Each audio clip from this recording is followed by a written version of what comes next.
नमस्कार. आवाज माझा वृत्तवाहिनीत आपल्या सगळ्यांचं स्वागत. याच्या काही ठळक घडामोडींकडे. क्लस्टरची स्थगिती उठवण्यासाठी राज्य सरकारच्या वेगवान हालचाली. ठाणे भिवंडी केडीएमसी वसई विरार जलवाहतूक जोडण्याच्या अहवालाचा भार आता ठाणे महापालिकेच्या खांद्यावर. आणि 65 ठेकेदार नेमूनही ठाण्यातील नाले सफाई अपूर्णच. आपलं शहर स्वच्छ, सुंदर आणि नेटनेटकं ठेवणं ही आपली जबाबदारी आहे, हो ना?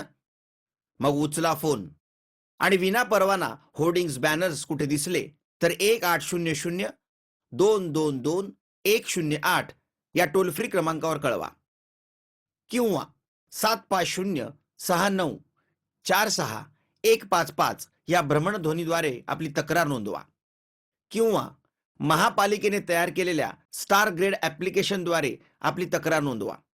त्याची दखल त्वरित घेतली जाईल. ठाणे क्लस्टरला राज्य सरकारनं मंजुरी दिल्यानंतर या प्रकरणी उच्च न्यायालयात जनहित याचिका दाखल झाली होती. या योजनेचा इम्पॅक्ट असेसमेंट रिपोर्ट सादर झाला नसल्याच्या मुद्द्यावर उच्च न्यायालयानं या योजनेची अंमलबजावणी करण्यास स्थगिती दिली होती. गेली 2.5 वर्ष हे प्रकरण न्यायप्रविष्ट आहे. ठाणे आणि नवी मुंबई महापालिकांनी या योजनेचा इम्पॅक्ट असेसमेंट रिपोर्ट तयार केला असून तो राज्य सरकारच्या वतीनं ऑगस्ट 2016 मध्ये न्यायालयात सादर करण्यात आल्याची माहिती सूत्रांनी दिली. त्यानंतर मुंबई उपनगरातल्या क्लस्टरबाबत न्यायालयानं काही मुद्दे उपस्थित केले होते. त्याचं उत्तर एका प्रतिज्ञापत्राद्वारे सरकारनं दिलं असून तिथे उपनगराच्या क्लस्टरला मंजुरी सरकारच्या वतीनं मागण्यात आली आहे. मात्र ठाणे आणि उर्वरित शहरातील क्लस्टरबाबत सरकार उदासीन असल्याचं म्हणणं अयोग्य असल्याचं मंत्रालयातील वरिष्ठ अधिकाऱ्यांचं म्हणणं आहे. राज्य सरकारनं प्रतिज्ञापत्र सादर करताना ठाणे क्लस्टरला कागदाचा घाट दाखवल्याचं वृत्त प्रसिद्ध झाल्यानंतर पालकमंत्री एकनाथ शिंदे यांनी सुद्धा या प्रकरणाचा आढावा घेतला. ठाणे क्लस्टरवर उच्च न्यायालयानं दिलेली स्थगिती आदेश उठवण्यासाठी आम्ही सातत्यानं पाठपुरावा करत असल्याचं शिंदे यांनी स्पष्ट केलं. सध्या उच्च न्यायालयाला उन्हाळी सुट्ट्यांसाठी बंद आहे. 5 जून रोजी जेव्हा न्यायालयाचं कामकाज पूर्ववत सुरू होईल तेव्हा स्वतः अटॉर्नी जनरल या प्रकरणी सरकारची बाजू न्यायालयासमोर मांडणार असल्याचं मंत्रालयातील अधिकाऱ्यांनी पालकमंत्र्यांना सांगितलंय. विधानसभा आणि पालिका निवडणुकांच्या प्रचारात ठाणे क्लस्टर मंजूर केल्याचं श्रेय शिवसेनेनं घेतलं होतं. मात्र प्रत्यक्षात क्लस्टरला मंजुरीच मिळालेली नसून राज्य सरकारनं सादर केलेल्या प्रतिज्ञापत्रात ठाणे जिल्ह्यातील एकाही शहराचा त्यात उल्लेख नाही. त्यामुळे पालकमंत्री एकनाथ शिंदे यांनी राजीनामा द्यावा आणि येत्या पावसाळ्यात इमारत दुर्घटनेत कुणाचा बळी गेला तर पालकमंत्र्यांवर सदोष मनुष्यवधाचा गुन्हा दाखल करावा अशी मागणी राष्ट्रवादी काँग्रेसचे शहर अध्यक्ष आनंद परांजपे आणि विरोधी पक्षनेते मिलिंद पाटील यांनी केली आहे. सरकारनं न्यायालयात या प्रकरणी प्रतिज्ञापत्र सादर करताना मुंबई महानगर क्षेत्रातील सर्वच महापालिकांमधील क्लस्टरला परवानगी मागणं आवश्यक होतं, परंतु केवळ मुंबई उपनगरापुरती मंजुरी मागून सरकारनं अन्य शहरातील रहिवाशांच्या तोंडाला पानं पुसली आहेत. ठाणे भिवंडी कल्याण डोंबिवली आणि वसई विरार या 4 महापालिकांना जोडणारे जलवाहतुकीचे प्रयत्न सुरू असले तरी ठाणे महापालिकेनं त्याचा भार स्वतःच्या खांद्यावर घेतला आहे. या वाहतुकीचा विस्तृत आराखडा तयार करण्यासाठी ठाणे पालिकेनं आपल्या तिजोरीतील 5 कोटी रुपये खर्च करण्याचं ठरवलंय. 4 शहरांना जोडणाऱ्या या मार्गांच्या अहवालासाठी उर्वरित 3 महापालिकांकडून एकही पैसा घेतला जाणार नाही. ठाणे जिल्ह्यातील शहरांना जोडण्यासाठी जलवाहतुकीची चर्चा गेल्या 10 ते 12 वर्षांपासून सुरू आहे. गेल्या 2-3 वर्षात ठाणे महापालिकेनं शहरांतर्गत जलवाहतुकीसाठी उल्लेखनीय काम केलंय. गायमुख येथील जेट्टी आणि चौपाटीच्या कामाला मंजुरी मिळवून ते काम सुरू करण्यात आलंय.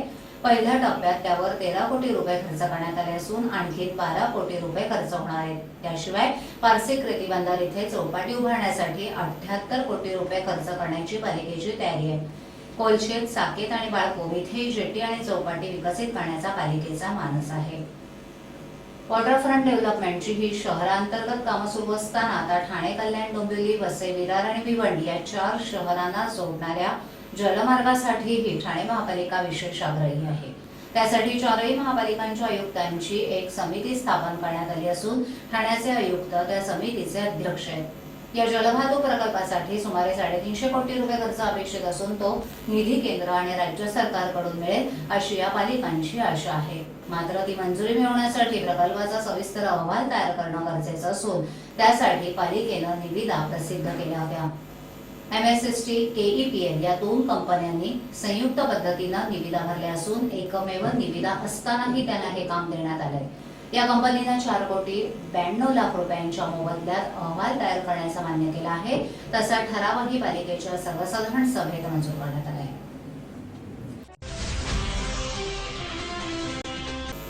ठाणे शहरातील 13 मोठ्या आणि 306 छोट्या नाल्यांची सफाई करण्यासाठी सुमारे 65 ठेकेदार नेमण्यात आले. तरीही आतापर्यंत 65% नाल्यांची सफाईच पूर्ण होऊ शकली. जून महिना उजाडला तरी ठाण्याची नाले सफाई अजून पूर्ण झालेली नाहीये.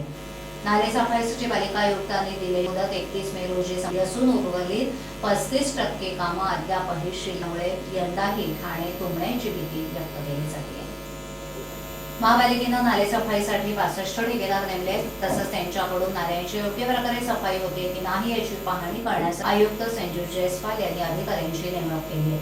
ठाणे, कळवा, मुंब्रा आणि दिवा शहरांमधील 13 प्रमुख नाल्यांमध्ये क्रेनच्या साह्यानं JCB उतरवून त्यांच्या मार्फत नाले सफाई करण्यात येते. तसंच शहरातील अंतर्गत रुंद असलेल्या नाल्यांचीही JCB मार्फत सफाई सुरू आहे. उर्वरित अरुंद नाल्यांची मात्र कामगारांतर्फे साफसफाई करण्यात येते. सफाईच्या कामानंतर नाल्याच्या काठावर टाकण्यात आलेला गाळाही उचलण्याचं काम सुरू आहे. बाबरी स्टेट भागातील साठेनगर परिसरातील नाला तुंबून आपत्कालीन परिस्थिती निर्माण झाल्याची घटना यापूर्वी घडली. त्यामुळे महापालिकेनं या नाल्यांची काही दिवसांपूर्वी सफाई केली असून हे काम चांगल्या प्रकारे झालं असल्याचं स्थानिक नागरिकांनी सांगितलं. मात्र डोंगरातून वाहणाऱ्या या नाल्यालगत मोठ्या प्रमाणावर घरं आहेत. या घरांमधून नाल्यामध्ये कचरा फेकला जात असल्यानं नाल्यात पुन्हा कचरा जमा झालाय. वर्तकनगर तसंच सिद्धेश्वर तलाव परिसरात नाले सफाईची कामं सुरू आहेत. तर उथळसर भागात नाल्यातून मलवाहिन्या टाकण्याचं काम सुरू आहे. त्यामुळे या भागात नाले सफाईचं काम सुरू झालेलं नाही.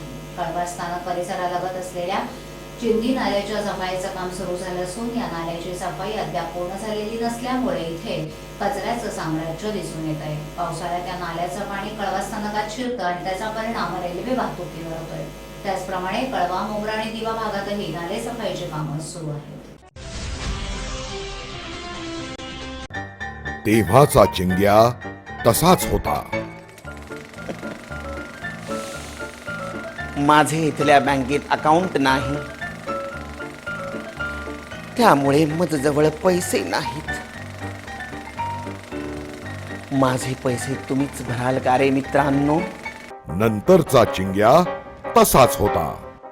काय करू मित्रांनो, आज माझी बँक बंद असते. चिंग्या अजूनही बदलत नव्हता. आता माझ्याकडे पैसे आहेत, पण चेकबुक नाही. चिंग्याची कारणं थांबत नव्हती. आता मला मोबाईल मधनं पैसे ट्रान्सफर करता येतात बरं का. पण नेमकं त्याच बँकेचं ऍप माझ्या मोबाईल मध्ये नाही. बस कारणं संपली. अरे पण उठा, फोन कर, ट्रान्झॅक्ट. ट्रान्झॅक्ट, तुला पण माहितीये ट्रान्झॅक्ट?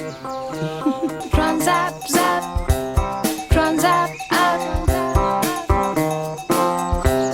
transact, app. मध्य रेल्वेनं गणेशोत्सवासाठी कोकणात जाणाऱ्या चाकरमान्यांसाठी यंदा तब्बल 142 विशेष गाड्या सोडण्याचा निर्णय घेतला आहे. CST, LTT, दादर, पुणे ते करमाली, सावंतवाडी, रत्नागिरी दरम्यान या विशेष गाड्या धावणार आहेत. त्यामुळे येत्या गणेशोत्सवात मुंबईहून कोकणात जाणाऱ्या चाकरमान्यांची चांगली सोय झाली आहे. या गाडीला ठाणे, पनवेल, रोहा, माणगाव, खेड, चिपळूण, सावर्डे, अरोली रोड आणि संगमेश्वर या स्थानकामध्ये थांबा देण्यात येणार आहे. मध्य रेल्वेनं यंदा गणेशोत्सवासाठी कोकणात जाणाऱ्या भाविकांना खास भेट देण्याचा निर्णय घेतलाय.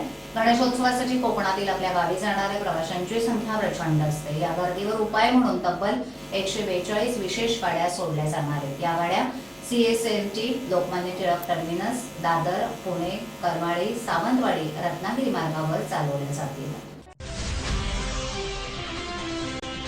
यापूर्वी UPSC परीक्षा 3 वेळा दिली. पहिल्या वर्षी चाचणीमध्ये नापास झालो, दुसऱ्या वर्षी मेन परीक्षेत, तर तिसऱ्या वर्षी मुलाखतीत नापास झालो. त्यावेळी माझ्याकडून झालेल्या चुकांपासून मी शिकत गेलो. त्या चुकांवर काम करत अखेर 4थ्या वर्षी मी हे यश संपादन केले. विशेष म्हणजे या कालावधीत माझी आई आणि वडिलांनी मला खूप सहकार्य केलं. मला सतत 3 वेळा अपयश मिळालं तरी पण कधी माझ्या मागे नोकरी करण्यासाठी लगात लावलं नाही. ते दोघंही माझ्या पाठीशी सदैव उभे राहिले. त्यामुळे मी यशाला गवसणी घातली असल्याचं स्वप्नील पाटील यांनी सांगितलं. 3 वेळा परीक्षा देऊनही अपेक्षित यश पदरी पडू शकलं नाही, पण त्यातून निराश न होता झालेल्या चुका सुधारून अधिक जोमानं अभ्यास केला. 4थ्या प्रयत्नात यशाला मुठीत धरलं आणि UPSCच्या गुणवत्ता यादीत सळकलो. अशी संघर्ष गाथा UPSC परीक्षेत महाराष्ट्रातून 3रा आणि मुंबईत प्रथम क्रमांक पटकावणाऱ्या स्वप्नील पाटील यांची आहे.